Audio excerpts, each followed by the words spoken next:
In this session, I'll talk about the challenges that software developers face on a daily basis. So, the first challenge is project estimation errors. Estimating projects is quite complex because at the beginning of the project, you would have no idea how much time a project will take or any technical challenges that you might be facing in future. So often the kind of errors are you are either under scoping or over scoping, or it also could be that requirements might get changed on the way and you will have to change your scope. So the main concern with estimations is this could cause real problems if the client is expecting that the product features will be delivered by a particular time. If you are not properly estimating, then the timelines will change and the customer will not be happy. So how do we solve this challenge?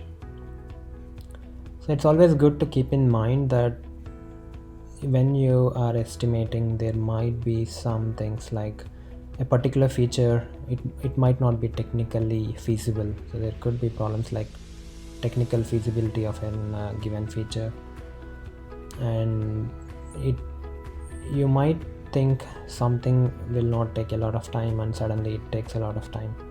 So those kinds of things you need to take care of. So the best way is to use your own experience from the past.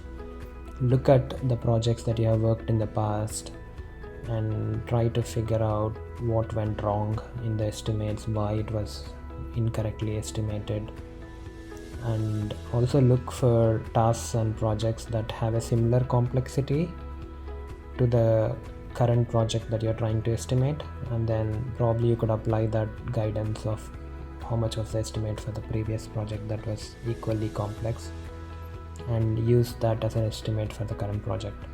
So experience will help. With time you will become an subject matter expert in that area, and then your estimates will tend to be accurate with time. And it's also a good idea to involve peers and senior developers who have hands-on experience in estimating and doing complex projects, and ask them to help with the project estimates.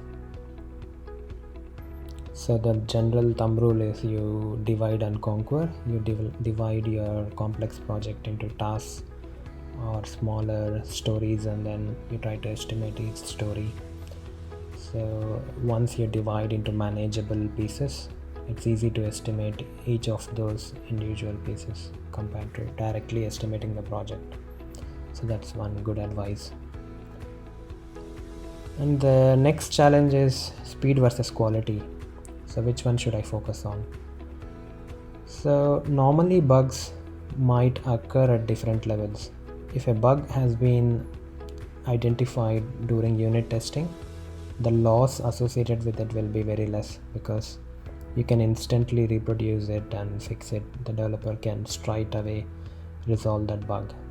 If a bug is found during integration testing, then it might be the loss is a little high because the developer is not on the fly and he or she has to remember what changes they made and how it is affecting other regression tests or other components, and then it needs some kind of understanding of the other components, so it will take more time to resolve the bug, so the loss is a little heavy.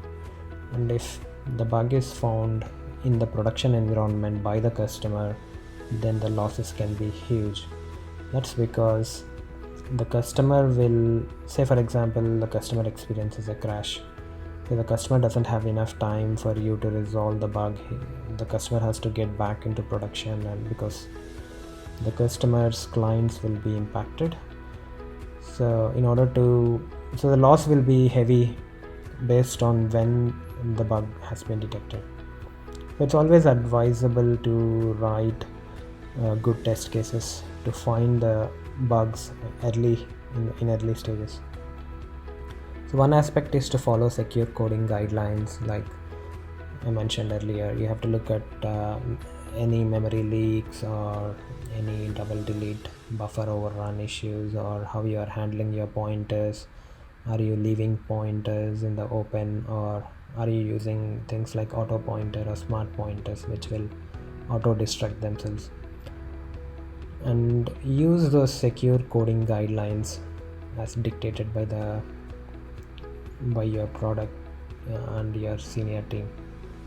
So normally every product team will have a set of secure coding guidelines, like you have to run Valgrind after this, or any of those Purify or other tools, Doctor, memory, things like that.